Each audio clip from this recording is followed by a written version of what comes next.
Hello बच्चों। अपने पिछले क्लास में हम लोगों ने थर्मल एक्सपेंशन ऑफ मैटर के बारे में देखा था, जिसमें हम लोगों ने लीनियर, सरफेस यानी सुपरफिशियल और वॉल्यूमेट्रिक वॉल्यूमेट्रिक एक्सपेंशन के बारे में देखा, यानी रेखीय प्रसार, क्षेत्रीय प्रसार और आयतनिक प्रसार के बारे में देखा था। हम लोगों ने देखा था कि आमतौर पर या कभी अक्सर जब किसी चीज को, जब किसी सब्सटेंस को हीट करते हैं तो वो एक्सपेंड करता है, और जब उसे कूल करते हैं तो वो कॉन्ट्रैक्ट करता है।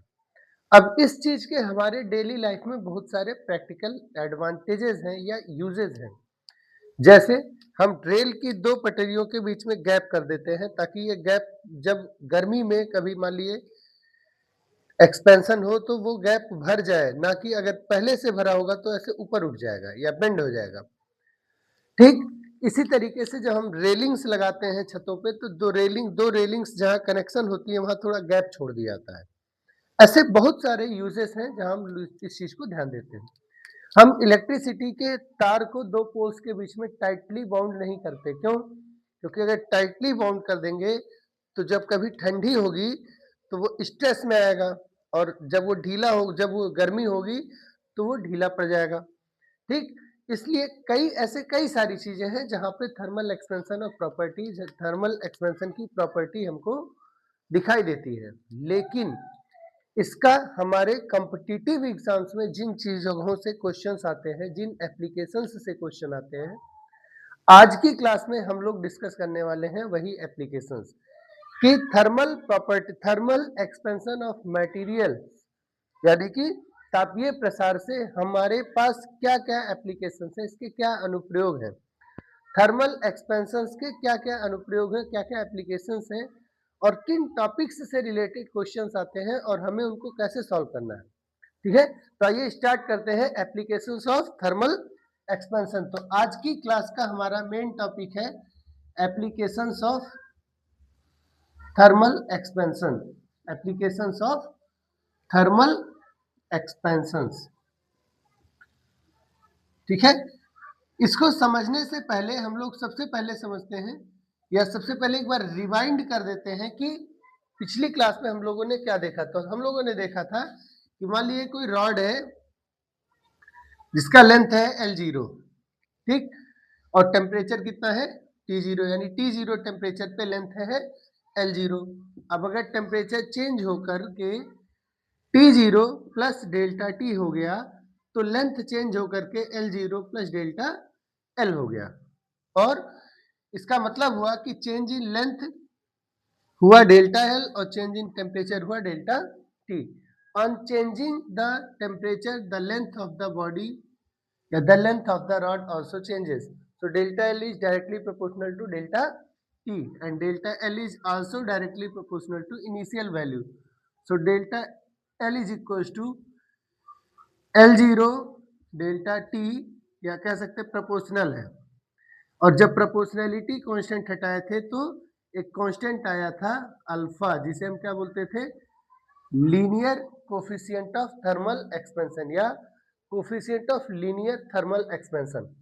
सो ये डेल्टा एल का फॉर्मूला है, delta L equals to alpha L0 delta T. L delta L means change in length, और न्यू लेंथ की वैल्यू हम लोग देखे थे तो न्यू लेंथ हो गया L0 प्लस डेल्टा एल, इसलिए L0 plus L0 alpha delta T. अगर हम L0 को कॉमन ले लें तो हो जाएगा 1 plus alpha into delta T. ठीक है, तो ये हमारा न्यू लेंथ का फॉर्मूला था। और उसके बाद हम लोगों ने देखा था थर्मल स्ट्रेस का कॉन्सेप्ट। तो थर्मल स्ट्रेस का कॉन्सेप्ट आप आराम से वहां पे जाके देख सकते हैं।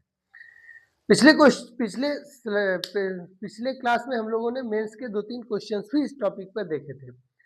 आज की क्लास में हम एप्लीकेशंस ऑफ थर्मल एक्सपेंशंस देखेंगे, और हम देखेंगे कि कैसे सवाल मेंस में, जेई मेंस में या नीट के सवाल पेपर में आते हैं, किन टॉपिक्स से आते हैं, और हम उन टॉपिक्स को कवर करने का प्रयास करेंगे। ठीक है, तो आप वीडियो को अंत तक देखिएगा। निश्चित रूप से आपको मेंस में कम से कम 1 या 2 क्वेश्चन यहाँ से मिलने के चांसेस रहेंगे। ठीक है, और नहीं भी मेंस में आए तो ये आपकी समझ डेवलप करेगी जो आगे किसी और एग्जाम में जरूरत पड़ सकती है। ठीक है, सबसे पहले हम बात करते हैं एक बहुत सिंपल कॉन्सेप्ट का, जिसे कह सकते हैं differential expansion between two metals. Differential expansion, differential expansion of या एक्सपेंशन ऑफ टू रॉड्स। थोड़ा इसको समझते हैं, ठीक है। जैसे मान लीजिए कि एक रॉड है, ठीक, लेंथ इसकी कुछ है। एक रॉड और है जिसकी लेंथ है कुछ, ठीक। मान लिए नीचे वाले का लेंथ है L1, ऊपर वाले का लेंथ है L2, ठीक। अब अगर ऐसे एक दूसरे के साथ रखे हुए, एक रॉड रखा हुआ है, एक जैसे ये 2 उंगली रखी हुई, एक रॉड हो गया, दूसरी रॉड हो गया, दोनों उंगलियों के बीच में कुछ गैप है। उसी तरीके से ये दो रॉड्स के बीच में कुछ क्या है, गैप है। जो ये गैप है एक तरफ से फिक्स कर लिए, एक तरफ से इक्वल है, या कहीं से भी देख सकते हैं कि दोनों रॉड्स के बीच में कुछ डिफरेंस है, यानी लेंथ के बीच में क्या है, डिफरेंस है। तो उनके लेंथ के बीच का डिफरेंस हो गया d, और उसकी वैल्यू हो जाएगी L1 माइनस L2, ठीक है। बात क्लियर है। मान लीजिए कि किसी टेम्परेचर, यानी लेट से कि रूम टेम्परेचर पे दोनों इस तरीके से हैं और उनके बीच में लेंथ के बीच का डिफरेंस कितना है, L1 माइनस L2। अब हुआ क्या, मान लीजिए कि टेम्परेचर चेंज हुआ, तो जब टेम्परेचर चेंज होगा तो L1 में भी चेंज होगा, ठीक, L2 में भी चेंज होगा, ठीक। अगर ये दोनों सेम मटेरियल के हुए तो इनका लीनियर कोफिशिएंट सेम होगा, पर अगर ये दोनों डिफरेंट मटेरियल्स के हुए तो इनका linear coefficient of thermal expansion क्या होगा, डिफरेंट डिफरेंट होगा, यानी अल्फा 1 और अल्फा 2 मान लेते हैं। तो इसका अल्फा 1 मान लेते हैं और इसका अल्फा 2 मान लेते हैं। तो होगा क्या, जब हम टेम्परेचर चेंज करेंगे तो फर्स्ट रॉड यानी जो L1 है उसकी लेंथ चेंज होके मान लीजिए हो गई L1 डैश, और सेकेंड रॉड की लेंथ चेंज होके हो गई L2 डैश। तो L1 डैश और L2 डैश की नई वैल्यू कैसे निकालेंगे, तो ऑब्वियस सी बात है, हम लोग जानते हैं कि चेंज इन लेंथ होता है equal to original length, coefficient of linear thermal expansion और चेंज इन टेम्परेचर, ठीक है। क्लियर है, ये तो हम लोग जानते हैं, जनरल फॉर्मूला है। अब मान लो let after changing temperature by delta T, first rod का नया लेंथ हो गया L1 डैश और सेकेंड रॉड का नया लेंथ हो गया L2 डैश, ठीक है। और अगर ऐसा हुआ तो इनकी वैल्यूज क्या होंगी, L1 डैश की वैल्यू होगी L1 1 plus alpha into delta T, ठीक। और क्योंकि ये फर्स्ट रॉड का है तो ये हो जाएगा 1 plus alpha 1 into delta T, simple. क्यों, क्योंकि अल्फा तो फर्स्ट रॉड का ही लेंगे, अब किसी चीज का भी हो सकता है। सिमिलरली अगर हम L2 डैश निकालें, यानी कि L2 की नई वैल्यू, जो रॉड पहले L2 लेंथ की थी उसकी नई वैल्यू यानी L2 डैश, तो हो जाएगा L2 original 1 plus alpha 2 into delta T। इसका अलग एक्सपेंशन हुआ, इसका अलग एक्सपेंशन हुआ, दोनों एक दूसरे के ऊपर रखे हुए थे। क्लियर है। अब अगर ऐसा हुआ तो what will be the new difference in the length, तो न्यू डिफरेंस इन लेंथ कितना होगा, new difference in their length, उनकी लंबाई का नया अंतर, new difference in their length कितना होगा। तो यहाँ d लिखे थे तो इसको d डैश मान सकते हैं न्यू को, तो d डैश हो जाएगा, d डैश हो जाएगा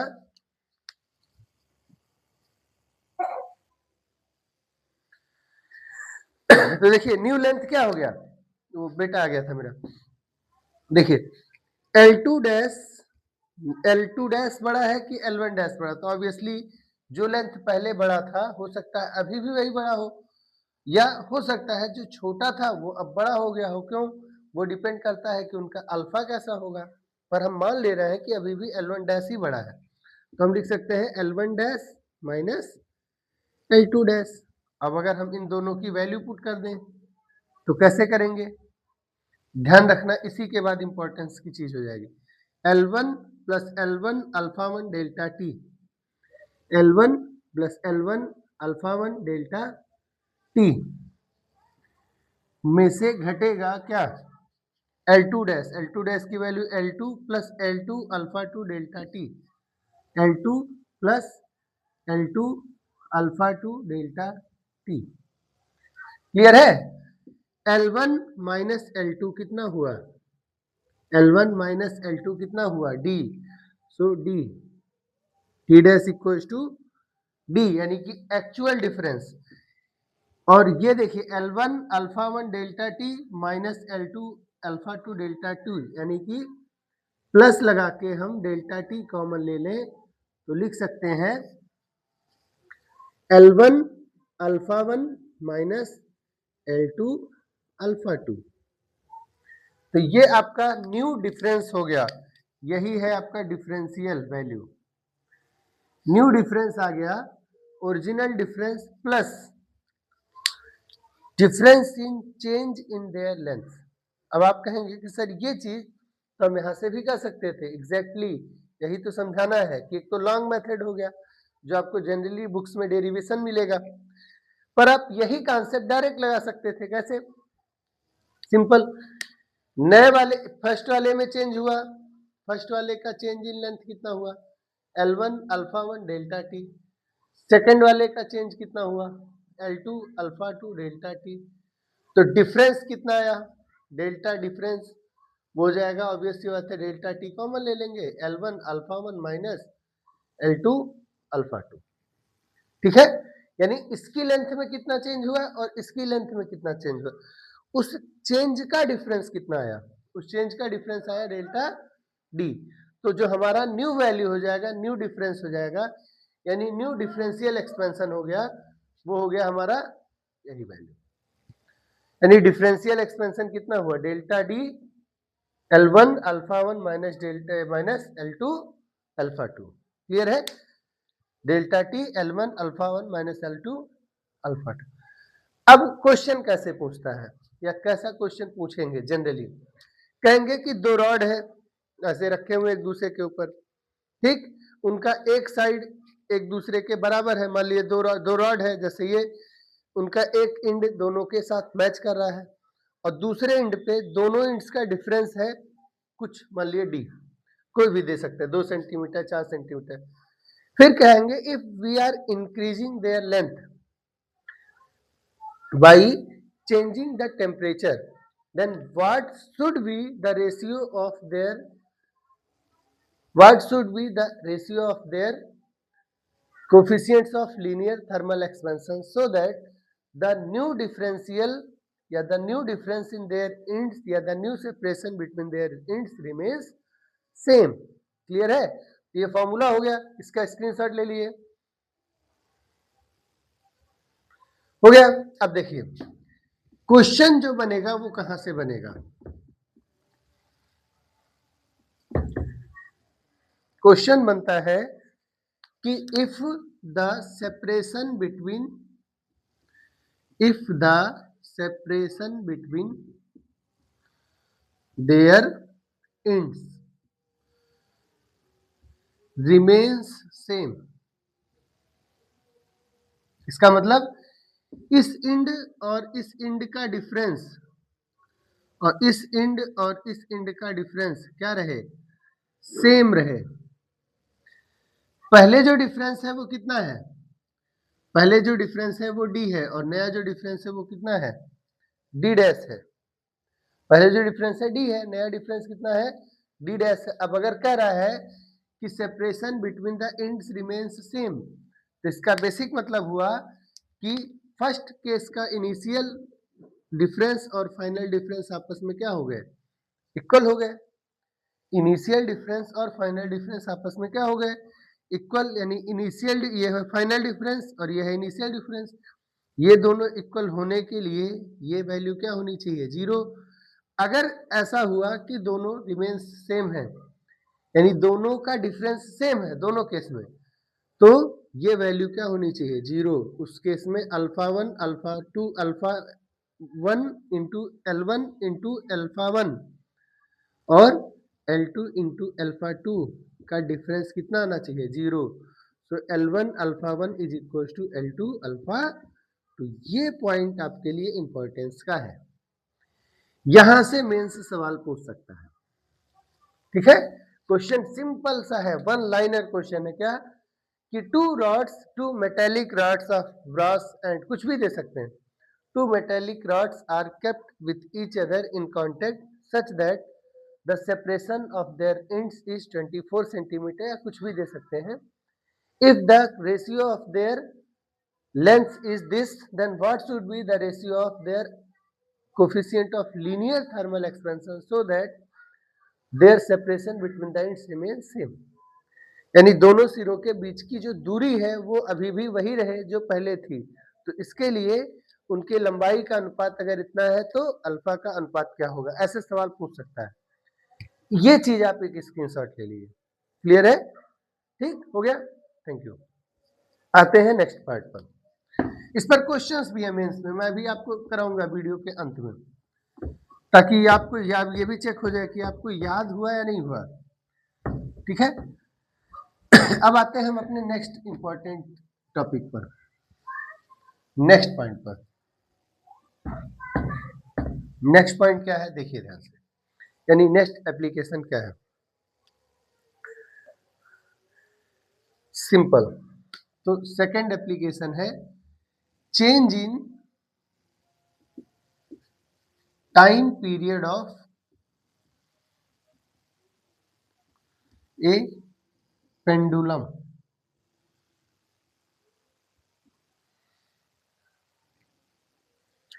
पेंडुलम जानते हैं आप, पेंडुलम क्या होता है, घड़ी में देखा होगा टिक टिक टिक टिक वाला।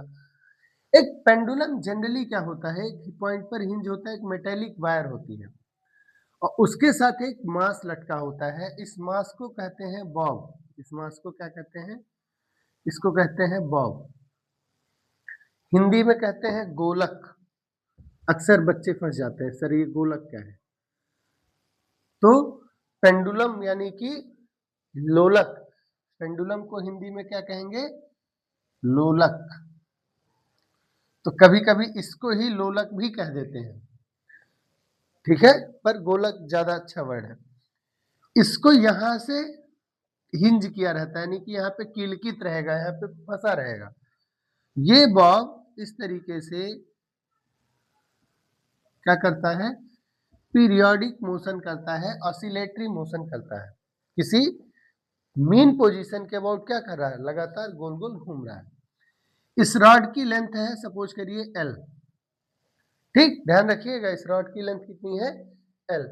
अब अगर ये रॉड मेटल का बना है तो ऑब्वियस सी बात है टेम्परेचर चेंज होने पर इस रॉड की लेंथ क्या होगी, चेंज होगी। जैसे मान लीजिए कि गर्मी में 43-42 डिग्री सेल्सियस टेम्परेचर है और ठंडी में 3 या 4 डिग्री सेल्सियस टेम्परेचर है, तो ऑब्वियस सी बात है कि जो लेंथ इसकी गर्मी में 43, 44, 45 डिग्री सेल्सियस पर होगी, वही लेंथ 3 या 4 डिग्री सेल्सियस टेम्परेचर पर ठंडियों में तो नहीं होगी।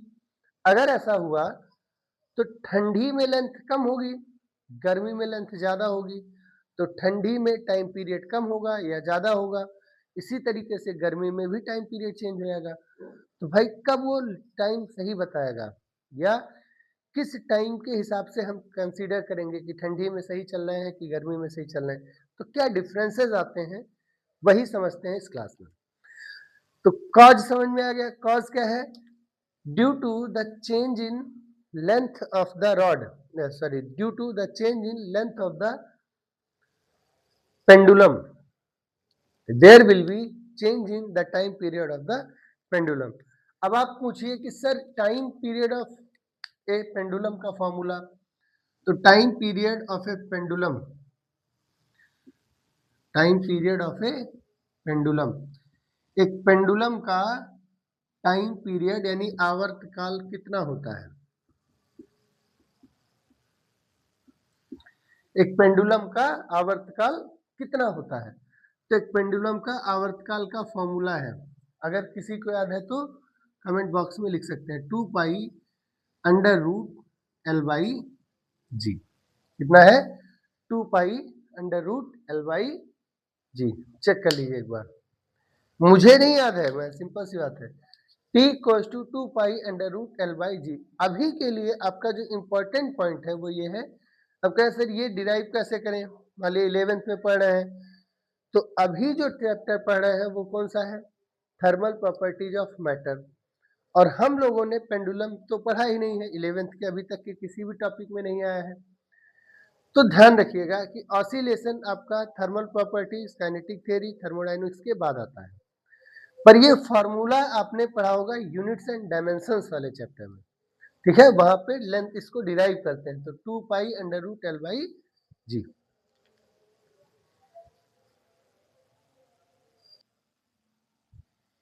ठीक है, क्लियर इतनी बात? इतने में तो कोई दिक्कत नहीं। अब देखिए, मान लीजिए कि कुछ टेम्परेचर पे इसकी लेंथ है एल, तो मान लेते हैं कि लेट एट टेम्परेचर T0, ठीक, at temperature T0 length is L0, length is L0। अब इस आप लेंथ को दो तरीके से सोच सकते हैं, 0 डिग्री सेल्सियस टेम्परेचर पर L0, या वो वैल्यू, वो टेम्परेचर जिस टेम्परेचर पे घड़ी एकदम एग्जैक्ट टाइम बताती है उसको ले लेंगे T0 और उसकी लेंथ हो गई L0। ठीक, मान लिए टेम्परेचर चेंज हुआ, एट टेम्परेचर T नया टेम्परेचर हुआ T, तो नया लेंथ हो गया, मान लिए L। ठीक, तो क्या फर्क पड़ेगा? तो सिंपल सी बात है, इनिशियल टाइम पीरियड हो जाएगा, इनिशियल टाइम पीरियड हो जाएगा, इनिशियल टाइम पीरियड यानी जो सही शुरू में है उसको हम लिख सकते हैं क्या, कैपिटल टी कर दिए हैं। यहाँ भी टेम्परेचर, टेम्परेचर को आप लिखिए θ0, ताकि टी और टाइम पीरियड और टेम्परेचर सेम ना हो जाए। टेम्परेचर हो गया θ0 और नया टेम्परेचर हो गया थीटा। सो टाइम पीरियड हुआ ओरिजिनल टाइम पीरियड, इनिशियल यानी इस शुरुआत में, स्टैंडर्ड, तो T0 इक्वल्स टू 2 पाई, इस समय लेंथ कितना है L0 और small G, where small G क्या है?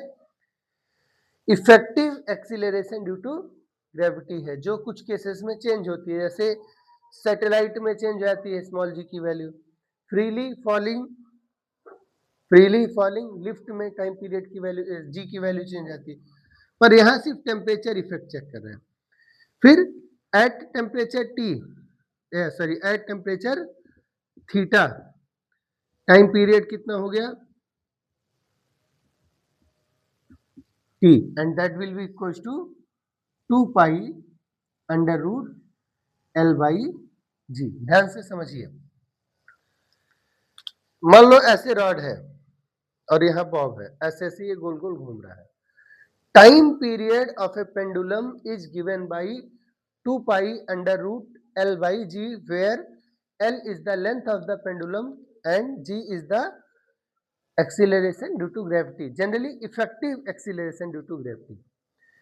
अब क्योंकि रॉड मेटल की बनी होती है, जनरली मेटेलिक रॉड होती है, और मेटल की रॉड बनी है तो गर्मियों में बड़ी हो जाएगी क्योंकि लेंथ बढ़ जाएगा, एक्सपेंशन होगा, ठंडियों में कॉन्ट्रैक्ट हो जाएगी, और रूम टेम्परेचर पे जनरली 20, 22, 25 डिग्री सेल्सियस स्टैंडर्ड पर एक पर्टिकुलर लेंथ होगा। ठीक, अब हो क्या रहा है, ध्यान से समझिए, जब हमारा टेम्परेचर θ0 था तो लेंथ ऑफ रॉड था L0, जब टेम्परेचर थीटा हुआ तो लेंथ हो गया L, यानी लेंथ चेंज हुआ। जब लेंथ चेंज हुआ, क्यों? क्योंकि टेम्परेचर चेंज हुआ है, तो ऑब्वियस सी बात है, पहले लेंथ था L0 तो टाइम पीरियड T0, बाद में लेंथ बिकम्स L, लेंथ बाद में L हो गई तो टाइम पीरियड हो गया कैपिटल T। तो दिक्कत क्या है? दिक्कत यह है भाई कि टाइम पीरियड बदल गया, और इस टाइम पीरियड का रेशियो क्या होगा? तो अगर हमको रेशियो निकालना हो तो हम कैसे निकालेंगे? T/T0, यानी theta degree Celsius, theta temperature पर टाइम पीरियड T और थीटा जीरो टेम्परेचर पे टाइम पीरियड T0 का जो रेशियो है वो इक्वल होगा 2 pi cancel, G cancel, it will become under root L/L0, L/L0। Theta L0 temperature है, L0 लेंथ है थीटा जीरो टेम्परेचर पे, और L लेंथ है थीटा टेम्परेचर पे। और हम लोग जानते हैं कि थर्मल एक्सपेंशन में जो लेंथ होता है वो होता है L0 1 plus alpha into delta temperature, change in temperature. तो अगर हम वो फार्मूला यहाँ रख दें तो न्यू लेंथ कितना हो गया?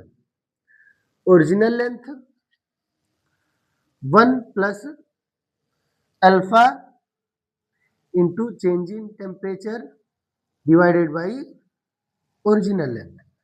ओरिजिनल लेंथ कैंसिल हो गया तो हमारे पास फॉर्मूला है 1 plus alpha into delta theta का पावर 1/2।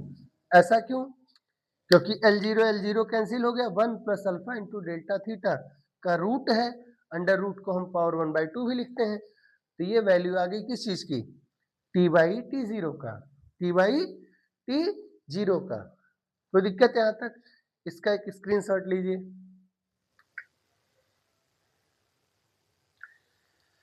आप क्लास को साथ साथ लिख भी सकते हैं, साथ साथ नोट्स भी बना सकते हैं, कोई दिक्कत नहीं है। अब देखिए,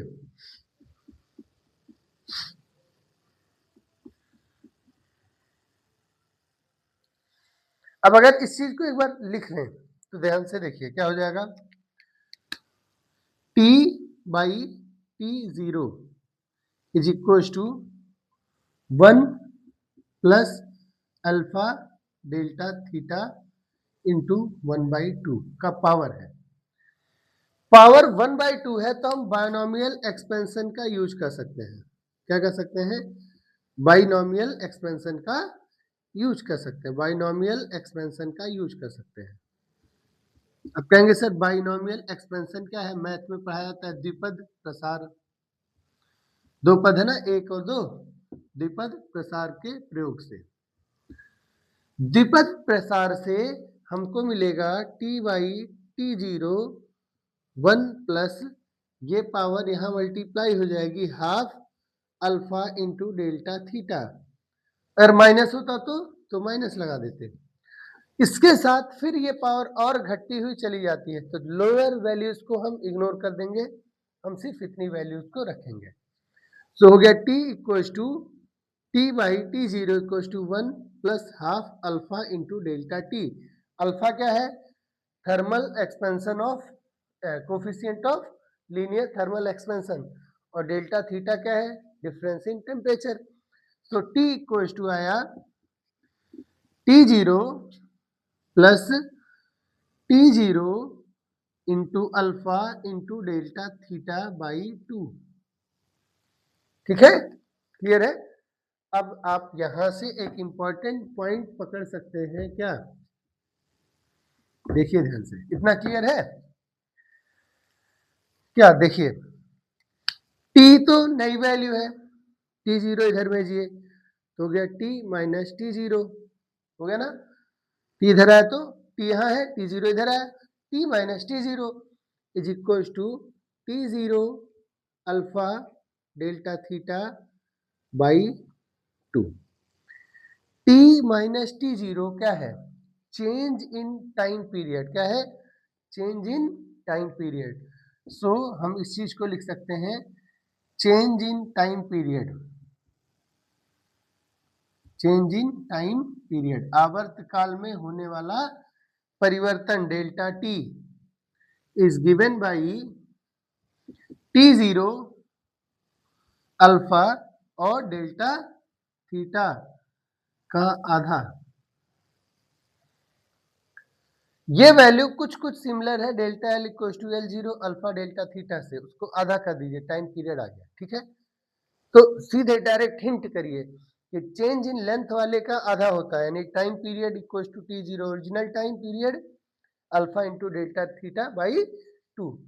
इसको अगर हम इधर भेज दें तो हमारा हो जाएगा रिलेटिव चेंज। क्या हो जाएगा?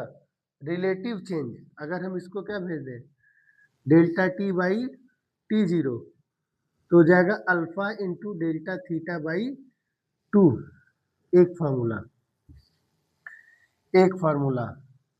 अब हर फार्मूले का मतलब है, और delta T by T zero को 100 से मल्टीप्लाई कर दें तो इधर भी हो जाएगा alpha into delta theta by 2 multiplied by 100। एक फार्मूला। तीन फार्मूला आपको दिख रहा है, तीनों फार्मूले का मतलब समझिए। ये है इरर, एक तरीके से डिफरेंस यानी इरर। कौन सा इरर?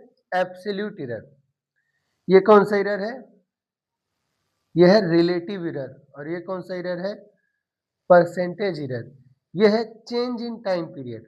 यह है relative change in time period और यह है percentage change in time period. Clear है? तो इसको थोड़ा सा और सही कर लेते हैं। क्या लिखेंगे? Percentage error. ये हुआ, चाहे इरर लिखिए चाहे चेंज लिखिए, सो इट इज इरर और change in time period. Change in time period absolute value है।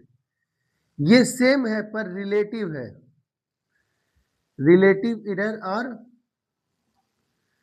चेंज इन टाइम पीरियड, और यही सेम वैल्यू है पर किसमें है? परसेंटेज में। सो परसेंटेज चेंज और इरर इन टाइम पीरियड। ये फॉर्मूला आप एक साथ इकट्ठा नोट करेंगे तो हो सकता है पेपर में दिक्कत ना हो। ठीक है? इसका भी स्क्रीनशॉट ले लीजिए। कंप्लीट हो गया ये टॉपिक। अब इसके बाद देखते हैं कि क्या होगा।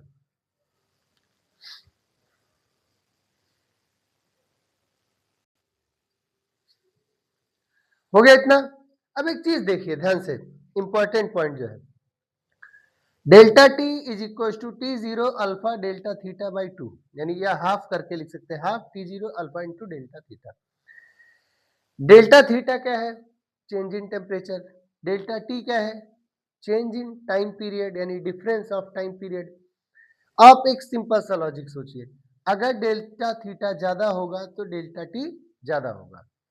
अब एक कोई रेफरेंस पॉइंट ले लेते हैं। फॉर एग्जांपल मान लेते हैं कि 30 डिग्री सेल्सियस टेम्परेचर पर जो क्लॉक है वो परफेक्ट टाइम दिखाती है, यानी सही टाइम दिखाती है। मान लेते हैं ऐसा कि 30 डिग्री सेल्सियस टेम्परेचर पे घड़ी जो है वो परफेक्ट टाइम शो करती है। अब अगर टेम्परेचर बढ़ रहा है समर में, गर्मी में टेम्परेचर क्या हो रहा है? बढ़ रहा है, तो क्या होगा? अगर गर्मी में टेम्परेचर बढ़ रहा है तो क्या होगा? हम ये मान के चल रहे हैं कि टेम्परेचर 30 डिग्री सेल्सियस होता है तो टाइम परफेक्ट शो होता है और सही रहता है एज पर इंटरनेशनल सिस्टम मान लेगी। यानी घड़ी जो है परफेक्ट टाइम कब देगी? 30 डिग्री सेल्सियस टेम्परेचर पे। अब अगर कल को टेम्परेचर 50 डिग्री सेल्सियस हो गया या 45 हो गया, 42 हो गया, तो डेल्टा टी पॉजिटिव होगा।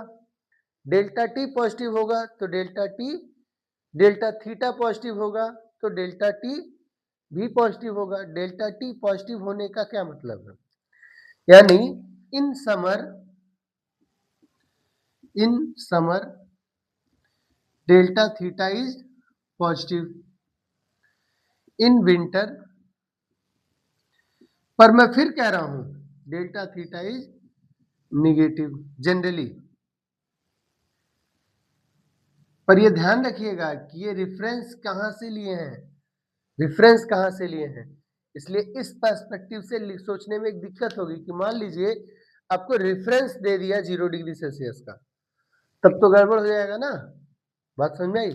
इसलिए इस वाले पर्सपेक्टिव से मत सोचिएगा। इसलिए बच्चे बच्चे याद करते हैं कि सर गर्मी में क्या होगा, ठंडी में क्या होगा। ऐसा नहीं है, क्योंकि आपकी गर्मी किसी की ठंडी के बराबर हो सकती है। ठीक है ना? तो हम कैसे याद करेंगे? सिंपल, इफ लेंथ इंक्रीजेस, अगर लेंथ क्या हो? इंक्रीज करे, तब क्या होगा, और इफ लेंथ डिक्रीजेस तब क्या होगा। अब आप याद करिए कैसे। टाइम पीरियड का फॉर्मूला था 2 pi under root L by G, मतलब जनरल जो टाइम पीरियड का फॉर्मूला है वो क्या है, T equal to 2 pi under root L by G. अगर लेंथ बढ़ता है, इफ द लेंथ इंक्रीजेस, तो टाइम पीरियड बढ़ जाएगा, यानी क्लॉक के यहां से स्टार्ट करके यहां जाने फिर वापस आने में जो टाइम लगा वो क्या हो गया, बढ़ गया। तो एक ऑसिलेशन में लगने वाला टाइम बढ़ जाएगा, और अगर एक ऑसिलेशन में लगने वाला टाइम बढ़ जाएगा तो डेल्टा टी क्या होगा, पॉजिटिव, जो कि समर में होता है जनरली। और अगर लेंथ घटता है, डिक्रीज हो गया, तो एल की वैल्यू घटेगी तो टी की वैल्यू घटेगी, टी की वैल्यू घटेगी तो एक ऑसिलेशन में लगने वाला टाइम पीरियड कम होगा, और अगर एक ऑसिलेशन में लगने वाला टाइम पीरियड कम होगा तो डेल्टा टी की वैल्यू कैसी होगी, ऑब्वियसली निगेटिव। बात क्लियर है, यानी कि टाइम पीरियड, यानी अब क्लॉक जल्दी जल्दी चलेगा, ठीक। और गर्मियों में क्लॉक कैसे चलेगा, धीरे चलेगा। तो ठंडी में, गर्मी में क्लॉक क्या हो जाएगा, स्लो, और ठंडी में क्लॉक क्या हो जाएगा, फास्ट। ठंडी में घड़ी आगे हो जाती है और गर्मी में घड़ी पीछे हो जाती है। क्यूस रिस्पेक्ट में, अगर मान लीजिए एग्जांपल के लिए आपने फरवरी या मार्च में, इंडिया के पर्सपेक्टिव से, स्पेशली हम यूपी में रहते हैं तो यूपी के रिस्पेक्ट में बात करते हैं। अगर हम मान लेते हैं कि यूपी में अप्रैल मार्च के महीने में 30 डिग्री सेल्सियस के आसपास टेम्परेचर है, तो जून के महीने तक जाते आते हमारा क्लॉक पीछे हो जाएगा, और वही क्लॉक फिर ठंडी में अक्टूबर दिसंबर या जनवरी के टाइम पे क्या हो जाएगा, आगे हो जाएगा। किसके रिस्पेक्ट में, with respect to the February. ठीक है, ये आपका एक रेफरेंस है जहां से डायरेक्ट सवाल पूछ सकता है आपसे कि क्या होता है अगर ऐसा हो तो। ठीक है, तो इसका भी स्क्रीनशॉट ले लीजिए।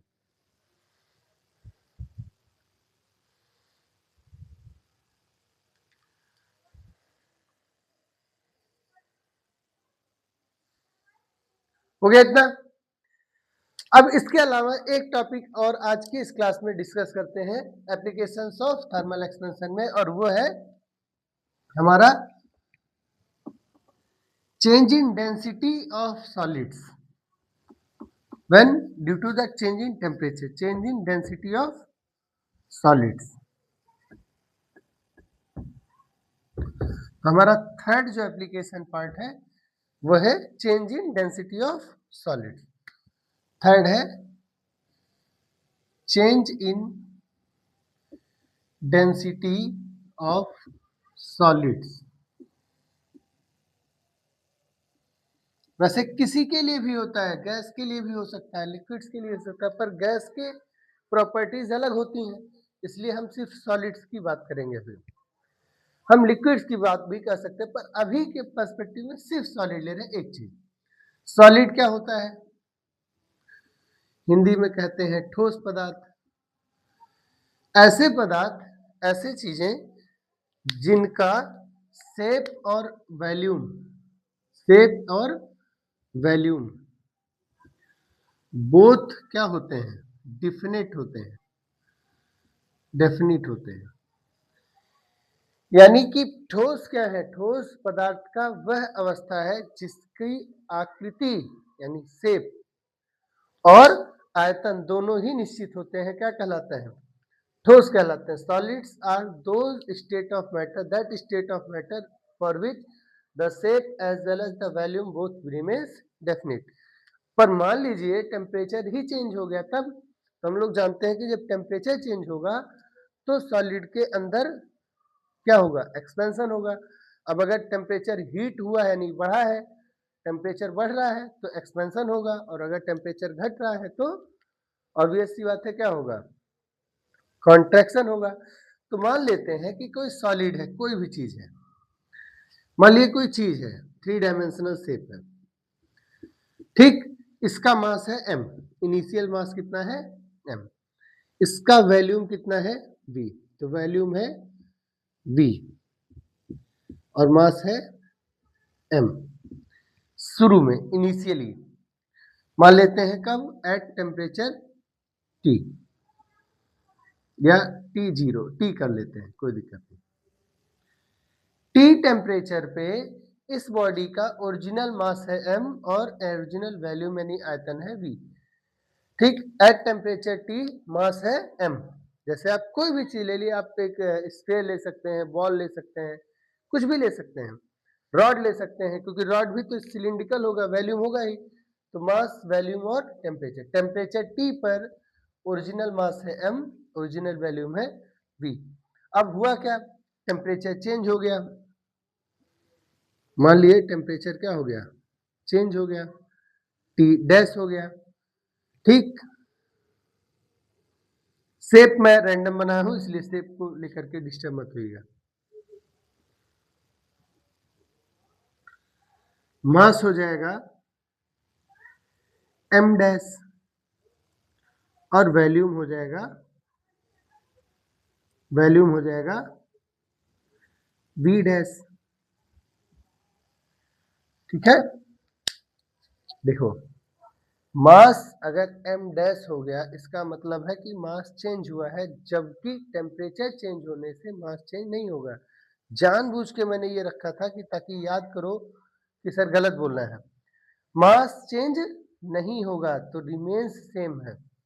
On changing the temperature, the mass of any body does not change, and that's why होगा क्या, मास सेम है, मास सेम है, यहाँ वैल्यूम अलग है, यहाँ वैल्यूम अलग है, और हम जानते हैं कि मास पर यूनिट वैल्यूम क्या होता है, डेंसिटी होती है। मास पर यूनिट वैल्यूम क्या होता है, डेंसिटी होती है, घनत्व होता है।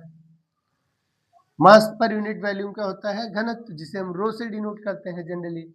तो रो हो गया मास पर यूनिट वैल्यूम। ठीक, क्लियर है, बात समझ में आई? तो अगर मास सेम है, वैल्यूम चेंज हो गया, तो डेंसिटी भी चेंज हो जाएगी। तो मान लेते हैं कि एट टेम्परेचर T डेंसिटी जो है, ओरिजिनल डेंसिटी है T, जो कि सब कुछ ऐसे लेके चले। टेम्परेचर T पर डेंसिटी कितना है, रो। तो at temperature T dash, at temperature T dash, नई डेंसिटी हो गई रो डैश, और रो डैश की वैल्यू होगी m बाई वी डैश। और हम जानते हैं कि टेम्परेचर की वैल्यू चेंज होने पर वैल्यूम चेंज होता है, और न्यू वैल्यूम का फॉर्मूला होता है original volume 1 plus alpha into change in temperature. Sir कैसे, पिछली क्लास में मैंने आपको 3 टाइप के थर्मल एक्सपेंशन बताए थे, linear, superficial and volumetric. Clear इतनी बात? So rho dash equals to m by v dash, m by v 1 plus alpha into delta t। Clear है?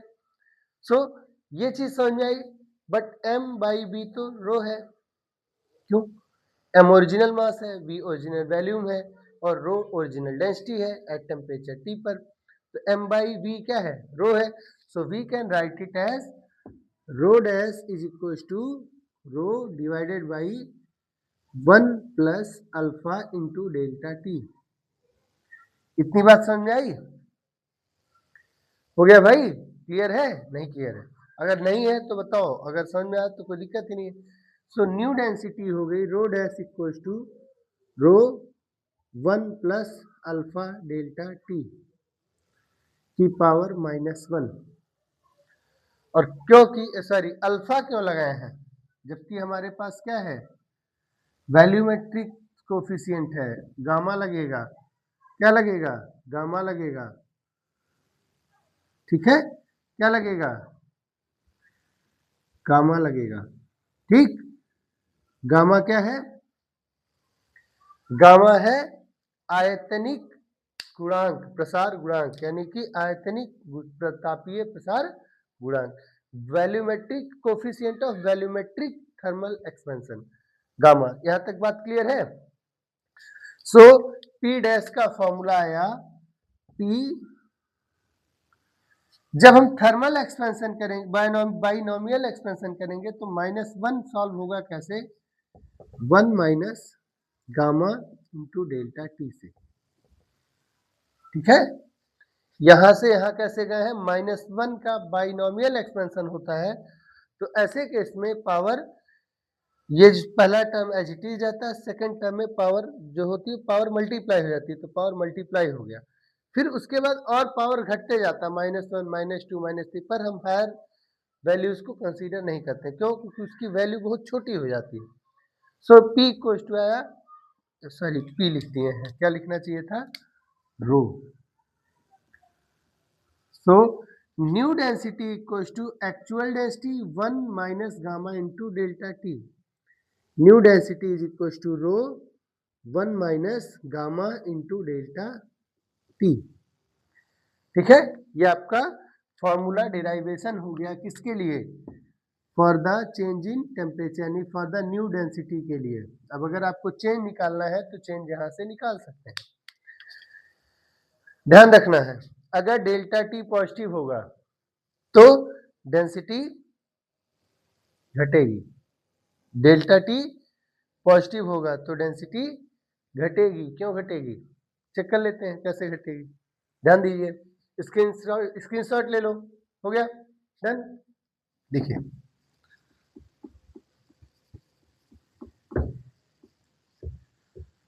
पॉइंट्स, आपको एक एक चीजों का ध्यान रखना है, नहीं समझ में आए आप फिर से पूछ सकते हैं, बोलिएगा कि सर नहीं समझ में आया, फिर से वीडियो बना दीजिए। Rho dash is equal to rho 1 plus gamma into delta T. Rho dash है new density at temperature T dash, rho है original density at temperature T, 1 जानते हैं, gamma thermal coefficient of linear thermal coefficient of volumetric expansion है, last में मैं लिख दूंगा, delta T है change in temperature from T to T dash. ठीक है, अब हो क्या रहा, इसको एक्सपेंड करिएगा तो पाएंगे rho dash minus rho is equal to rho gamma delta T. वहां माइनस है तो यहां भी माइनस होगा, और जैसे यहां माइनस होगा तो यहां भी माइनस लिखेंगे। अब यार पॉइंट है क्या, ये है change in density, minus rho यानी original gamma into delta T, है ना, क्लियर है। लर्न करो या समझो, समझो भी याद भी करो, क्योंकि पॉइंट याद रखना चाहिए। क्या होगा, if delta T is positive, इसका मतलब हुआ कि final temperature T dash is greater than original temperature. ठीक है, इस केस में क्या होगा, डेल्टा टी पॉजिटिव है, यानी ये वैल्यू पॉजिटिव है और बाहर माइनस साइन है, तो डेल्टा रो निगेटिव होगा। कैसा होगा, डेल्टा रो निगेटिव होगा। डेल्टा रो निगेटिव होने का मतलब हुआ कि डेंसिटी डिक्रीज करेगी। डेंसिटी क्या करेगी, डिक्रीज करेगी। कहोगे क्यों, क्यों भैया, इसलिए क्योंकि टेम्परेचर बढ़ाने से वॉल्यूम बढ़ेगा, और वॉल्यूम बढ़ेगा तो जगह ज्यादा कवर करेगा, जब ज्यादा जगह कवर करेगा तो मॉलिक्यूल्स दूर दूर हो जाएंगे, जब मॉलिक्यूल्स दूर दूर हो जाएंगे तो डेंसिटी घटेगी। यही तो होती है डेंसिटी। डेंसिटी क्या है, relative closeness of matter particles with in any material. ठीक, तो जब हम टेम्परेचर बढ़ाएंगे तो टी डैश ज्यादा होगा एज कंपेयर टू टी, तो डेल्टा टी पॉजिटिव हुआ, डेल्टा टी पॉजिटिव हुआ तो चेंज इन डेंसिटी निगेटिव हुआ, इसका मतलब डेंसिटी घटी है। ठीक, और रिवर्स कर दें, यानी एक केस और बना सकते हैं, क्या, ये हो गया फर्स्ट केस। सेकेंड केस क्या हो सकता है कि if delta T is equal to negative, अगर टेम्परेचर घटाएं यानी टी डैश लेस हो जाए बाद में पहले टेम्परेचर से, तो उस केस में क्या होगा, डेल्टा रो विल बी, देखो ये माइनस साइन है, ये वैल्यू हमेशा पॉजिटिव, क्योंकि डेंसिटी निगेटिव में होती नहीं है, तो ये निगेटिव है, डेल्टा टी भी निगेटिव है, दोनों मिलके क्या हो जाएंगे, पॉजिटिव, तो डेल्टा रो क्या हो जाएगा, पॉजिटिव। डेल्टा रो पॉजिटिव होने का मतलब चेंज इन डेंसिटी पॉजिटिव है, चेंज इन डेंसिटी पॉजिटिव यानी फाइनल ज्यादा और इनिशियल कम, ऐसा हुआ तो डेंसिटी बढ़ेगी। डेंसिटी क्या होगी, इंक्रीज करेगी, और डेंसिटी अगर इंक्रीज कर रही है इसका मतलब है कि वैल्यू कम हुआ है, जगह कम कवर किया है।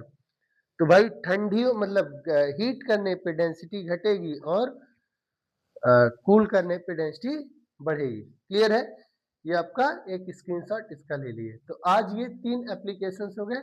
अब हम आते हैं इनके न्यूमेरिकल्स के लिए। न्यूमेरिकल्स के लिए मुझे क्वेश्चन अलग लिखना पड़ेगा, फिर मैं उसको सॉल्व करके समझा दूंगा, क्योंकि टाइम कब लगेगा, तब आपका टाइम वेस्ट नहीं होगा। स्क्रीनशॉट ले लीजिए।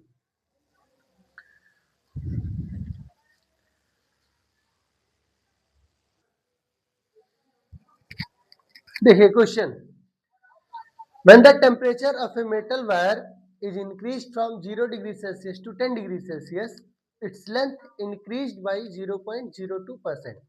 The percentage change in its mass density will be closest to 0.06, 2.3, 0.008 या 0.8। क्वेश्चन है सितंबर 2 2020 का, 2020 में कोविड के ड्यूरेशन का, जेईई मेंस का कोविड के ड्यूरेशन में ही ये जो पेपर है सितंबर में हुआ। When the temperature of metal wire, एक मेटल वायर का टेम्परेचर चेंज हुआ है 0 डिग्री सेल्सियस से 10 डिग्री सेल्सियस, इसका मतलब हुआ इनिशियल टेम्परेचर हम मान लेते हैं 0 डिग्री सेल्सियस है, तो हमारा फाइनल टेम्परेचर हो गया 10 डिग्री सेल्सियस। इसका बेसिक मतलब है कि चेंज इन टेम्परेचर हुआ 10 सेल्सियस डिग्री, चेंज हमेशा सेल्सियस डिग्री में लिखते हैं। इट्स लेंथ इंक्रीज बाय 0.02%, तो चेंज इन लेंथ कितना हुआ 0.02%। किसका? ऑब्वियस सी बात है L0 का, इनिशियल लेंथ का। चेंज इन लेंथ हमेशा से निकलता है। चेंज इन लेंथ की वैल्यू हो गई 0.02% यानी बाई 100 इंटू L0। L0 का मतलब हो गया L0। चेंज इन लेंथ क्या होता है? हम लोग जानते हैं कि चेंज इन लेंथ होता है original length alpha into delta T is equal to 0.02 by 100 into L0। Clear है? ये लॉजिक तो समझ में आया। अब एक चीज सोचिए, पूछा क्या है, the percentage change in its mass density. तो अभी हम लोग जस्ट पढ़ के आए हैं कि change in density, change in density कैसे निकालते हैं, चेंज इन डेंसिटी कैसे निकालते हैं। तो हम लोग पढ़ के आए हैं new density rho is equal to rho dash equal to rho 1 minus gamma into delta T. पढ़ के आए कि नहीं पढ़ के आए? पढ़ के आए just. So rho dash mine equal to हो गया rho minus rho gamma into delta T. Rho इधर भेजे तो rho dash minus rho equal to minus rho gamma into delta t हो गया। ठीक है? फाइनल वैल्यू कैसे निकालेंगे? ये हो गया आपका change, so delta rho equal to minus rho gamma delta T. Temperature बढ़ा है तो डेंसिटी घटेगी, इसलिए वैल्यू निगेटिव में आएगी। सो डेल्टा रो बाई रो कर दीजिए, तो क्या आ गया गामा इंटू डेल्टा टी। आप ध्यान रखिए, ये क्या है एब्सोल्यूट चेंज, ये क्या है रिलेटिव चेंज। तो 100 से मल्टीप्लाई कर दो परसेंटेज चेंज, तो परसेंटेज चेंज कैसे निकलेगा? Percentage change in density is equal to change in density divided by original into 100%। इसका मतलब हुआ gamma into delta T into 100, gamma into delta T into 100%। अब अगर मुझे गामा पता होता तो मेरा सोल्यूशन हो जाता, और गामा पता करने के लिए अल्फा पता हो तो गामा इक्वल टू 3 अल्फा होता है। क्यों? बिकॉज हम लोग जानते हैं कि alpha is to beta, sorry alpha is to beta is to gamma का रेशियो होता है 1:2:3, जहां अल्फा है linear coefficient of linear thermal expansion, beta है कोफिशिएंट ऑफ सुपरफिशियल एक्सपेंशन, और गामा है coefficient of volumetric thermal expansion. तो gamma की वैल्यू हो जाएगी 3 अल्फा। डेल्टा टी पहले से पता है, 100 पहले से पता है। अब चेंज का फॉर्मूला अगर आपको क्लियर है तो यहां से इस प्रोसेस तक आने में कोई दिक्कत नहीं होनी चाहिए। जब ये प्रोसेस क्लियर हो जाएगा, यहाँ देखिए माइनस साइन हटा दिए, क्यों? क्योंकि सिर्फ चेंज कंसीडर कर रहा है, डिक्रीज या इंक्रीज नहीं देख रहे हैं, क्योंकि इंक्रीज या डिक्रीज नहीं पूछा है, चेंज पूछा है। अगर इंक्रीज डिक्रीज पूछेगा तो माइनस साइन कंसीडर करते हुए प्रोसेस लेके आगे बढ़ जाएंगे। अब गामा निकालना है तो गामा की वैल्यू होती है 3 टाइम्स ऑफ अल्फा, और अल्फा निकालने के लिए आपको सारी चीजें दी हुई है, तो यहाँ से आ जाएगा L zero cancel, alpha equals to 0.02 by 100 into delta T, इधर से जाएगा नीचे 110, तो 0.02 इंटू 10 पावर माइनस 1 2 3 माइनस का 3, जिसको हम लिख सकते हैं 2 इंटू 10 पावर माइनस का 5। तो अल्फा की ये वैल्यू में 3 से मल्टीप्लाई करेंगे तो क्या मिलेगा? गामा मिलेगा। सो हमारा परसेंटेज चेंज आया इक्वल टू गामा, यानी कि 3 इंटू अल्फा, तो 3 टू जा 6 इंटू 10 पावर माइनस 5, तो हो गया 6 into 10 power minus 5। Delta T की वैल्यू 10 इंटू 100%, ठीक, 100%, तो हो गया 6 इंटू 10 पावर 1 2 3, और 2 सॉल्व हो गया तो -2, यानी 0.06% है ऑप्शन में, 0.06% है ऑप्शन में, option A is the correct answer. ठीक है, क्लियर हो गया? ये पूरे प्रोसीजर से मैंने आपको समझा दिया। अब शॉर्टकट याद रखना, अगर आप चाहते हैं कि हर चीज का शॉर्टेस्ट फॉर्मूला, तो भाई आपको अलग अलग चीजों के रिलेशंस डायरेक्टली निकालने आने चाहिए। कैसे? मैं आपको इसी में समझा दे रहा हूं थोड़ा सा। ये तो हो गया था। अब देखिए, हमें चाहिए percentage change in density, percentage change in density, उसकी वैल्यू होगी change in density by original into 100%, जो हम लिख सकते हैं gamma into delta T into 100 से। हो गया। गामा क्या है? तो 3 times of alpha into delta T into 100%, है ना? और परसेंटेज चेंज इन लेंथ की वैल्यू होती है change in length divided by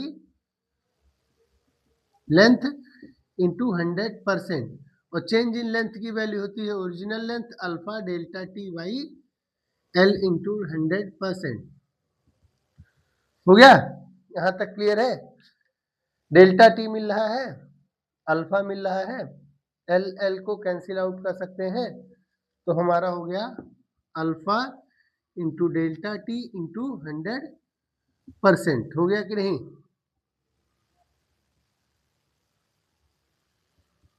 percentage change in length alpha into delta T into 100%। बात क्लियर है? Percentage change in length equal to alpha delta T into 100। Clear है? Alpha delta t 100, alpha delta t 100 is equal to change in percentage change in length, so percentage change in density is equals to 3 times of percentage change in length, 3 times of percentage change in length। अगर ये याद होता तो सोचो question कितना आसान है। समझ में आया? अगर ये याद होता तो क्वेश्चन कितना इजी है। परसेंटेज चेंजेस 0.02% इंटू 3 0.06, 1 सेकेंड का सवाल है, पर इतना ठीक ही बार बार याद करना थोड़ा डिफिकल्ट होता है, इसलिए पहले प्रोसीजर से समझ लीजिए, जब प्रोसीजर पर पक्का हो जाइए तब टिक पर आया करिए। क्लियर है? So percentage change in density is equal to 3 into percentage change into length. ठीक है, यहां से डायरेक्ट सवाल हो गया। ठीक, अब आते हैं हम लोग अपने अगले क्वेश्चन पर।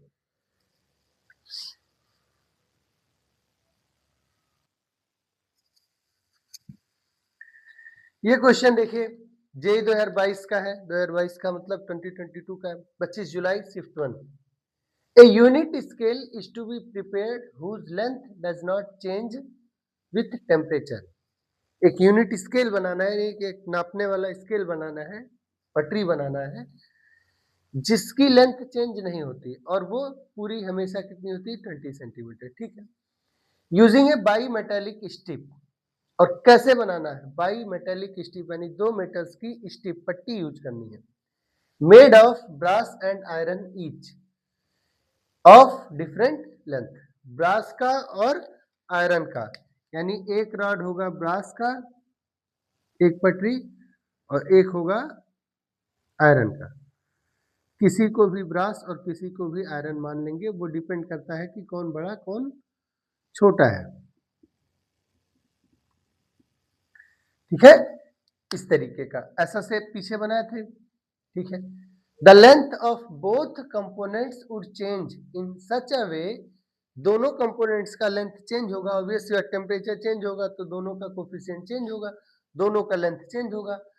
तो the length of both components would change in such a way that difference between their lengths remains constant. If the length of brass is 40 centimeter, then length of iron will be, brass का length 40 centimeter है तो iron वाले का length क्या होगा, given alpha of iron दिया है 1.2 into 10 power minus 5 Kelvin inverse, मैंने बताया था कि अल्फा कैसा यूनिट केल्विन इनवर्स होता है, बीटा का भी यही होता है, गामा का भी यही होता है।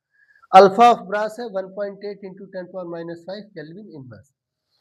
क्वेश्चन कह रहा है कि उनकी जो लेंथ के उनके जो इंड्स के बीच का डिफरेंस है, difference between their length remains constant, इस लेंथ और इस लेंथ का डिफरेंस पीछे हम लोग कर क्या है कि डी है, और टेम्परेचर चेंज करने पे कितना हो गया डी डैश, तो डी डैश की वैल्यू होती है 1, याद है ना, 1 प्लस डेल्टा टी यानी delta T temperature, alpha 1 L1 minus alpha 2 L2, उनके लेंथ के डिफरेंस की वैल्यू जो होती है वो इस फॉर्मूले से निकलती है।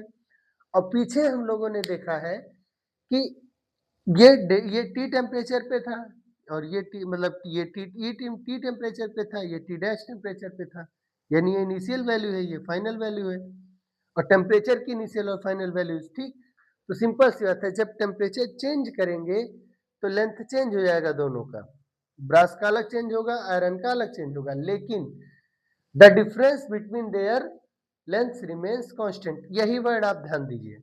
अगर ऐसा हुआ तो alpha 1 L1 equal to alpha 2 L2 हो जाएगा, so alpha 1 L1 is equal to alpha 2 L2, alpha 1 की वैल्यू 1 मतलब आप आयरन मान लीजिए तो 2 माने ब्रास हो जाएगा, तो 1.2 इंटू 10 पावर माइनस 5, L1 नहीं पता, ब्रास का 1.8 इंटू 10 पावर माइनस 5, और उसकी लेंथ दी हुई है, ब्रास की लेंथ कितनी है 40 centimetre, 10 power minus 5 10 power minus 5 cut गया, L1 equal to 1.8 by 1.2 into 10 into 40, 6 से काट दिए, 6 से मतलब 0.6 का मल्टीप्लाई हो जाएगा, ये 18 12 हो गया, 3 से 6 से काट दिए, 6 3 18 6 दूनी 12, यानी कि 1.5 इंटू 40, 15 चौके 60, 660 सेंटीमीटर, कितना आया 60 सेंटीमीटर, लेंथ ऑफ आयरन कितना आया 60 सेंटीमीटर। अब देखिए 60 और 40 का डिफरेंस है 20 सेंटीमीटर, तो ये जो रीडिंग है ये रीडिंग हमेशा क्या रहेगी सेम रहेगी, और उसकी लेंथ कभी भी टेम्परेचर होने से चेंज होने से नहीं होगी, whose length does not change with temperature and means 20 centimetre, तो लेंथ अभी भी कितनी रहेगी 20 सेंटीमीटर, चाहे जो टेम्परेचर हो, डिफरेंस हमेशा कितना रहेगा 20 ही सेंटीमीटर का। तो आपका स्केल बन गया। क्वेश्चन देखिए कितना लेंदी है, सॉल्यूशन देखिए। तो अगर आपको वीडियो के कॉन्सेप्ट क्लियर हो रहे हैं, फार्मूला सीट आप बना के रखना है, तो आपके आने वाले जेईई मेंस 2026 के पेपर में आप इसका अच्छा खासा यूज कर सकते हैं, ठीक है, देख लिए।